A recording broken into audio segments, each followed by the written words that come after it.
We'll guide you through how to create transitions in DaVinci Resolve. If you find this helpful, consider subscribing and liking the video. First, open DaVinci Resolve on your computer and go to the Edit page by clicking on the Edit tab at the bottom.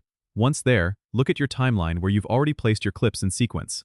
To add a transition, you'll need to have two clips next to each other. Now, head over to the Effects library, which you can find in the top left corner of your screen.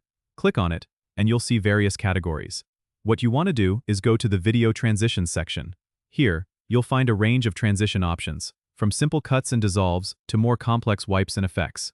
To apply a transition, simply select the one you like, click, and drag it to the spot between your two clips on the timeline.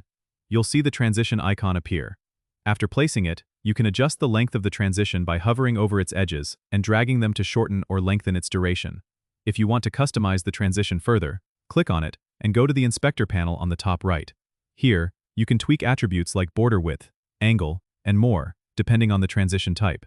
Transitions can really enhance the flow of your video, making cuts feel more seamless and engaging. Remember, you can experiment with different types to see which fits best with your project's style.